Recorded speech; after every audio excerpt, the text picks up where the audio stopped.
Hi, and welcome to today's Biznology Digital Marketing Webinar. I'm Mike Moran, founder of Biznology and a senior strategist at the marketing tech companies Conversion, Revealed Context, and Solo segment. I'm the co-author of Search Engine Marketing, Inc. and Outside In Marketing, and sole author of Do It Wrong Quickly. I'm a veteran of IBM, managing groups in IBM.com for 8 years and retiring from IBM in 2008 as a distinguished engineer. Today you'll be hearing from Andrew Skulkind, who will present why email marketing still matters and how to make it work for your business. But before we start, we need to recognize our sponsors. Indigo New Media, a content marketing agency helping businesses make the most of their website, email, and social media marketing efforts. Barn Raisers, a full-service digital and social media solutions company that builds brands using proven relationship principles and ROI. GaggleAmp empowers companies to amplify their social media content by leveraging employees, partners, and resellers. Try GaggleAmp for free today. Geras Corp, a full-service digital strategy firm that reaches deeper into the conversation than any other agency anywhere. As we wait for more attendees to join, let me review the format of our webinar. Our Biznology webinars last just 30 minutes, so you can easily fit them into your busy schedule. We record each webinar and will email you that link later this week. During our speaker's presentation, you can use GoToWebinar to ask a question. That orange arrow opens and closes your controls. If you have a question, simply type it into the box labeled Questions at any time during the event and press the Send button. I'll select a few questions at the end of our webinar and pose them to Andrew. In the Handouts section of your control panel, you can find a PDF of today's presentation. Today, we'll be using the Twitter hashtag #BizNoWebinar in case you'd like to share information during the webinar. While we're waiting for the last few attendees to join, I'd like to remind you that the Biznology monthly newsletter and daily articles are available for free at biznology.com. So if you're not already a subscriber, we hope that you'll sign up now. Thanks again to all of you for spending 30 minutes with us. We know how valuable your time is, so let's introduce today's speaker. Andrew Skulkind is one of the authors at Biznology and founder of Indigo New Media. He is a veteran content marketer with a track record of helping businesses make their websites into more effective marketing tools.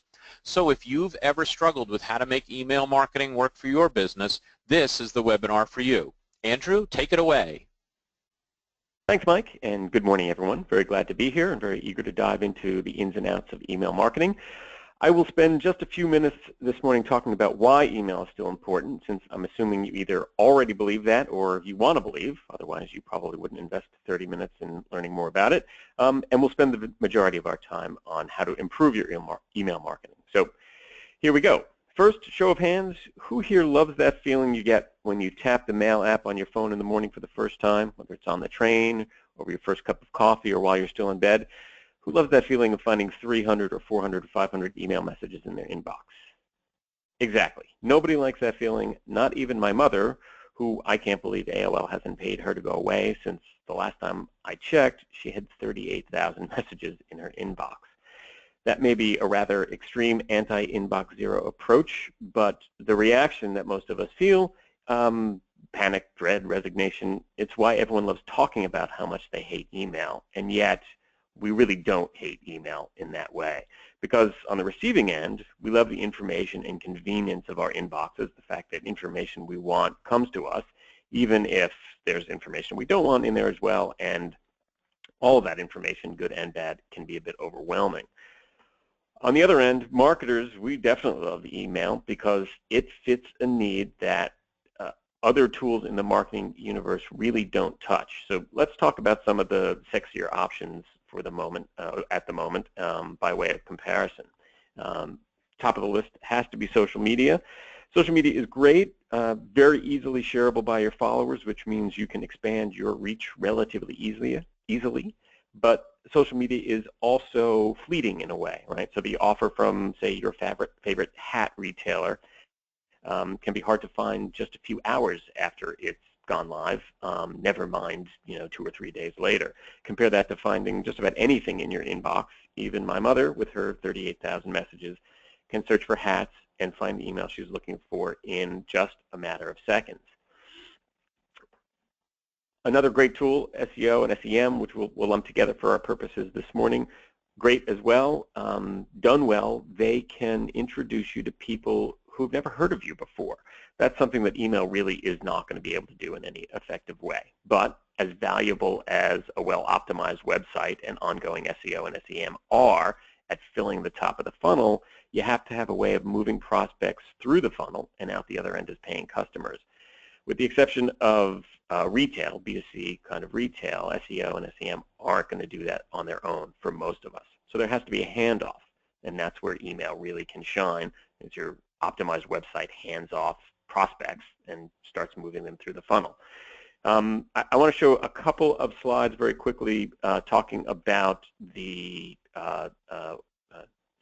some data so that you don't have to just take my word for the fact that email really does work. This is a great one to start with. I included two stats here because 4,300% seemed so fantastical that I went looking for a little corroboration. It's a great return, in large part because the costs to implement are so low. This stat is kind of obvious on the face. Of course, if you stay in touch with leads, they're going to be more productive. Email is a great way of staying in touch with leads because you're coming to them, you're not making them come to you. And finally, email marketing is consistently ranked very highly by other marketers. So it's not just me telling you this.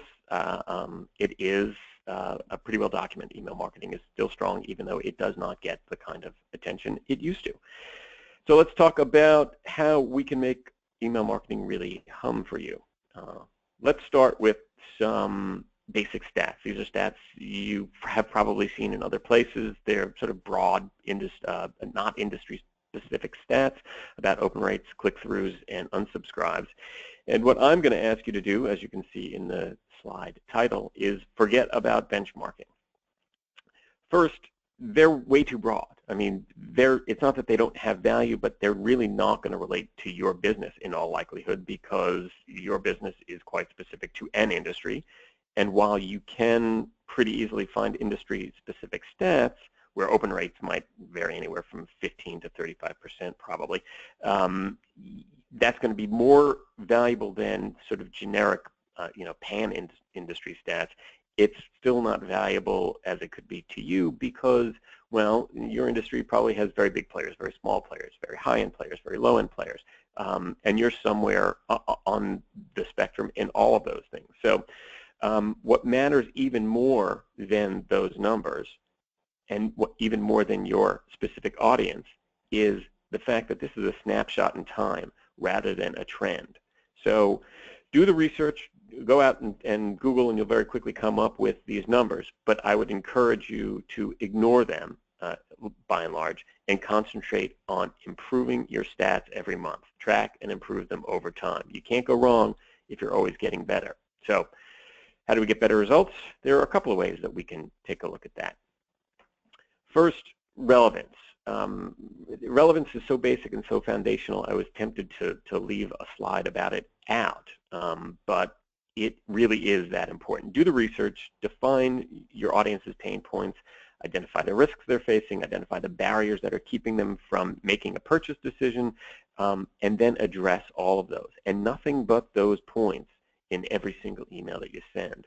Trust, and that's why I put this slide in here, trust comes from relevance. There are all sorts of things you can find out there about building trust with your audience, and we'll touch on some that are going to help, but trust really comes out of relevance, and you really want to pay attention to relevance because as much as other things matter, nothing else is really going to matter if you don't get the relevance right. So relevance, personalization are sort of go hand in hand, and personalization really helps you take your relevance the proverbial next level. A lot of marketers do fall down here because personalization can be hard, and what I'm trying to represent with this hi in a goofy font is that saying hi Andrew or hi Mike or hi anyone at the head of an email really doesn't count as personalization. Content that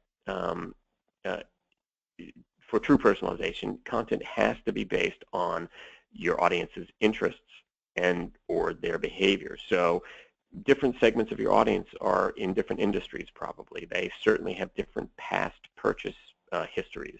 They might be in different regions of the country or of the world, which may or may not matter to your audience, but there are a lot of different ways that you're segmenting your audience. You really want to make sure that you're making content that matters for each of those segments. Now that can be very hard to do at the beginning, because if you've done any of this in the past, you realize that, well, for most of us, if there's just a general subscription form on your website, or you're asking folks to sign up in some other way, typically all you're going to ask for is their email address. And that's the right way to go. The more information you ask for, the fewer people who are going to sign up. And since they don't know you yet, it's not appropriate to ask for too much information. So we don't have a lot of information. How do we then go about getting the information so that we can personalize on a more meaningful level? One of the ways we can work around that problem is by making the various elements of our marketing toolkit work together. So you're probably going to want to work with whoever's managing your email program and the tools that your email service provider includes, the folks who are running your website, the folks who are running your CRM, and I'm sure there's some overlap for a lot of people. You want to try and add the sort of tracking that hands-off data for one to the next, so that your CRM information has, your CRM system has the information about who's been opening and reading emails. Your website can share with your CRM or your email system where folks have signed up. If you've got just a basic sign-up form, well, it's a really interesting clue if you know what page they were on, meaning you know what they were already showing an interest in. So we'll come back to some of these ideas in a second, but first I want to very quickly brush across a couple of issues that are definitely important but are easy enough to research and to manage on your own, that I'm going to leave them for you to dig into. Responsiveness, which is what this chart is about, is one of them. Mobile is huge and growing. You certainly don't need me to tell you that, but it's certainly something you do not want to ignore. In fact, your coding overall, whether it's desktop or mobile, has to follow best practices. You really need to, as this slide title says, make your emails work for your audience. That means design as well. There's a whole set of A/B tests that you can do on format and layout, and one column versus two column displays, and full articles versus articles or excerpts meant for folks who scan rather than read. All of that's going to factor in, as is creating a schedule and sticking to it, playing by the rules, CAN spam and the EU-US Privacy Shield, Canadian Act, etc. So as I said, I'm not going to dive into these. I did want to mention them because they are important enough that you'll want to pay attention, but even the most complex of them, which is probably the spam regulatory stuff, is fairly easy to manage, particularly since your ESP has skin in that game, and they're gonna help you. As a matter of fact, if you don't do it, they're gonna probably shut you down. So let's move on to things a little bit weightier and things that I think can help you be more effective in email marketing once you get that sort of foundational stuff out of the way. First on the list is a struggle that we see a lot of folks having. A lot of folks understand that the traditional marketing model is becoming less effective, and that you have to move towards something akin to content marketing, if not content marketing itself. In other words, you've got to give in order to get. But then they go too far in that direction and essentially ask for nothing in return for the incredibly valuable content that they're putting out there. So, in a sentence, you have to have calls to action.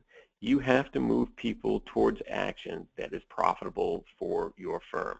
Otherwise, it's just not. It's simply not sustainable. You're really not going to be able to do that for very long, unless you've got advertising revenue or something else. Taking that to another level is this idea of focus. One message, one call to action, one audience segment at a time. You really have to focus on just one thing, because you can't be all things to all people at the same time anyway. You can certainly appeal to different audience segments, but you need to have focus in each email newsletter you put together, and perhaps you have separate email newsletters and separate lists for various areas of interest, as well as a broader email that's more general for your customers. Otherwise, while you're paying attention to one audience segment with your content, the other audience segment is going to get up and leave the room, in effect. So as long as we're talking about audience segments and subscribers, let's talk about your list. and this is a picture of the Grand Canyon, which has nothing to do with your list beyond it being both deep and wide, which are two things to think about when you're building your list. Ideally, you would have a list that is deep, meaning it is filled with stark raving fans. And of course, those folks are probably going to be on your list because they are such big fans, they are such champions of yours that they're going to be interested in whatever you have to say. You're having that big an impact on their business. But you've got to nurture that kind of love from others. And of course, to do that, you want to have a broader list. So how do we build a list? Frequently, we do that with what is referred to as a lead magnet. So lead magnet, in a nutshell, is a piece of content that is valuable enough to the members of your target audience or audience segment that they're willing to give you their email address. In other words, they're willing to invite you into their already overcrowded inbox in exchange for that content. So convincing them that the content is really great requires a couple of things. One, it absolutely positively cannot be a thinly veiled sales pitch. There has to be real value there. The value has to be focused on a problem, a very specific problem that the audience is experiencing and that they want to solve. It has to align with your products and services. So you have to be offering a solution to this. Even though you're not going to be talking about that necessarily immediately, it's got to align. Otherwise, we're sort of back to that free publishing model that I mentioned earlier. The overwhelming thing to remember here, and with all email marketing, actually with all digital marketing really, is that your goal isn't to attract subscribers. You want subscribers, of course, but your goal is to attract potential customers. So everything you do, everything you're looking at on this bullet point list here, is really designed with that in mind. It's not just building the numbers up for your subscriber base. You've got to have potential customers in there. That gets us back to our giant one from a slide or two ago, wanting to focus on one thing at a time. This is also where we tie back into our other marketing methods like social media and your website, where you're going to have calls to action. You're going to be promoting the lead magnet in various ways, and as a really important part of that, you're going to want to have a compelling landing page. Landing pages are an area we could talk about for a whole lot more than 30 minutes, so I'm going to very briefly say that if you create great social media content, for example, and it's good enough to get people to click through, but then that click-through dumps them onto, say, the home page of your website, you may as well not have made the effort at all, because you were talking about some content, something specific, something that really grabbed their attention, got them interested, and that's what they came for. They don't want to have to go look for it. Another method for increasing your personalization and effectiveness and building the depth of your list is additional personalization. So when you get someone to sign up, rather than signing them up and hey, today's Tuesday and your monthly email newsletter goes out next Thursday, they'll see you in 9 days, you're better served to have a custom automated sort of welcome package put in place where an email immediately welcomes them. You spend a couple of emails giving them additional great info, trying to capture their attention or keep their attention when you know that they are already interested. You're going to want to probe a little bit, because this is where you can learn a little bit more about their interests, either by asking them directly or just through data, finding out what they're interacting with. There are going to be emails in this sequence that perhaps they ignore entirely, others that they click through, and still others that they click through and then click to download yet another piece of content. All that's really valuable information in helping you engage more deeply with them. In the end, you can't push too hard as you're going through this introductory sequence. At some point, you need to wrap it up and let your content, your regular content that you're putting out to them and everybody, convince them that you're really as great as they thought you were when they subscribed in the first place. And with that, I am going to wrap things up with a quick summary of what we've covered. I think we've certainly laid out a good case for email marketing still being strong and effective, which is why both consumers, customers, both B2B and B2C love it, as do marketers, in part because it does complement our other marketing efforts as well. To be really effective, I would encourage you to forget about snapshots and very broad benchmarks, follow trends over time instead, and work to improve your performance month over month. As I said earlier, you can't go wrong if you're getting better every month. Personalize in a meaningful way. That means segmenting your list by learning about your list rather than just learning their first name and letting that be the end of it. Doing so, that means you're probably going to need to integrate various components of your marketing and get them to work together so that shared data becomes a lot more valuable when your CRM, your email system, and your website are all working together.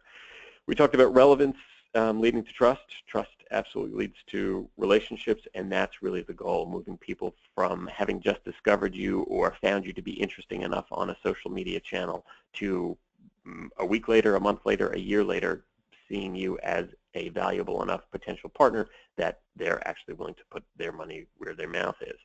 We touched very briefly on these ideas of making making your emails work for them. It's interesting, emails work pretty evenly, whether they're responsive or not, on mobile devices in terms of people opening them, but if they aren't well formatted for mobile devices, the click-through rates are far, far lower. So you're really losing engagement there. Everything else that we talked about, from spam compliance to design, really is important, and I encourage you to do additional research there. Of course, none of this matters if it doesn't have a potential payoff for you, so you really do want to make sure you're laser focused on the message or messages that each of your audience segment is interested in. And you want to be sure that you're doing everything you can to build your list with strong lead magnets, along with that true personalization that we had touched on earlier. And with that, I will turn it back to Mike. Thanks, Andrew. I'm sure attendees have a much stronger idea of how to use email for our businesses, but you didn't answer every question. I've got several good questions from our audience teed up for you. And I'd like to remind our audience that it's not too late to ask your own question by typing it into the questions box in your GoToWebinar controls. Before we get to the questions, I'd like to tell you about my Agile Marketing video course. Marketing has traditionally used long-term plan campaigns, often change just one per year. Today's marketing needs to turn on a dime when customers' needs change or when your competition changes. Agile Marketing helps you identify what's working and what isn't so you can do more of what's bringing you sales. Go to courses.mikemoran.com for more info. We're about to start firing questions at Andrew, but we need to thank our sponsors once again. Indigo New Media, a content marketing agency helping businesses make the most of their website, email, and social media marketing efforts. Barn Raisers, a full-service digital and social media solutions company that builds brands using proven relationship principles and ROI. Gagalamp empowers companies to amplify their social media content by leveraging employees, partners, and resellers. Try Gagalamp for free today. Garris Corp, a full-service digital strategy firm that reaches deeper into the conversation than any other agency anywhere. Now on to your questions. First question, Andrew, says we've used lead magnets, but how else do we grow our list? Our list is really small. Even if we grew it by 20%, we'd only be adding 100 people. That's a tough question. I wish I had a magic bullet that would allow you to organically grow your list by 100% month over month, but that's really, really tough. It's one of the reasons people, focus on going viral, or which is for the most part a fool's errand. Honestly, you really just have to stick with it. Continue using the lead magnets that are working. Really pay attention to the data to make sure that which ones are working, which ones aren't, and try and amplify that so that you're putting out very specific lead magnets for each of your audience segments. Sorry not to have a better answer, but 20% growth month over month would be pretty fantastic. Barring a major announcement or some major breakthrough, something that you could really make hay of with public relations efforts and things along those lines. Thanks, Andrew. So the next question, someone's actually looking for that magic bullet. Can you buy or rent email lists from others? You can, and I won't give you a blanket, don't do it, but think long and hard before you do. Those lists are frequently, and it really comes down to list quality and the match between the list and what you're offering. It can be really hard to find both of those things, a high quality list with a lot of accurate names and email addresses, and those same people really highly match to what you're offering. Without that match, you're just not going to get a lot of return. You can try it, certainly, but I would certainly be very, very careful. And something that you really need to be careful about is how you handle the handoff. Many email service providers, whether sort of enterprise level folks or the small folks like MailChimp and Constant Contact, expressly forbid you buying or renting lists and using them on their system. So you want to, even if you rent a list, you're going to have that go through the list house, and then you're going to want them to come to your website, let's say, sign up, and then they've essentially opted into your list. But under no circumstances probably should you upload a bought or rented list into Constant Contact, Django Mail, etc. So next question, what do you think about live intent, where you can buy an ad in someone else's email? I think it's a great idea. It depends, again, on the match between that audience and what you're offering. We see this work really well when the audience, when the list owner, let's call it, is in a business that's well aligned with your business. So non-competitive, but speaking to the same audience, as might be the case with, for example, we work very closely with marketing professional PR agencies and folks like that. So if they had a list, it might make sense for us to put an advertisement in there. What is even better is perhaps an arrangement between you and the list owner where you might trade placements for something akin to a guest post, where rather than an advertisement, you're being brought in as an outside expert, and then you bring them in as an outside expert to your list, where they're offering something that is complementary to your business and you to theirs, and you're both expanding your audience. Very cool. I have two questions that are very similar to each other. I'm going to ask them together. One of them is, how often is too often to send emails? And the second one is similar. Every time we mail, we get people unsubscribing. What should we be doing to prevent that? So the first question is a great question, and it's really interesting. We have a colleague who was sending out an email newsletter every quarter, and every time she did, old clients came out of the woodwork and said, hey, I was thinking about you. I'm so glad to hear from you. Here's some work. And I mean, it was fantastic. I mean, she was really getting these wonderful results, and she moved to a monthly schedule, and that dried up. So clearly, for her audience, quarterly was the right frequency. It's something you're going to have to play around with to find. We typically encourage folks to start off on a monthly basis. There are certainly businesses where weekly makes more sense. We have some businesses in the wine retail world where sending out an email every Thursday about that weekend's tastings, etc. That makes good sense. As far as the unsubscribes, they're always going to happen. There are folks who thought they were interested in what you were offering and then realized, hey, that's not the right solution, or we just don't have the budget. We didn't realize that a solution like this would cost so much. And there's nothing to be done about that, and there's nothing wrong with that. It's just they were very early in the funnel and realized that they don't belong in the funnel and opted out, selected out. If you're losing them because, and you know that they're potentially good prospects, then you really need to take a look at the content. It's just that simple. That gets back to relevance. If the content isn't relevant, then that's why they're leaving, if they're otherwise qualified. And certainly there are cases where someone has already gone through the funnel and made a decision to go with another vendor, or has just decided that you're not the right fit for one reason or another. As long as you're continuing to grow the list on the other end, losing some subscribers is to be expected, but you do want to take a look and try and get a sense of whether it's for natural organic reasons or it's because you're just not doing, you're not delivering on the promise you've made. Well, thanks so much, Andrew. That's all the time we have for today. Thank you for these great ideas, and thanks especially to our audience for your participation and your questions.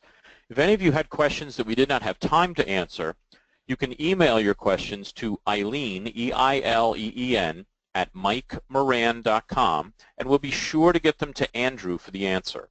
Later this week, we'll send you all a link to the recording of this webinar to listen to again and to share with others.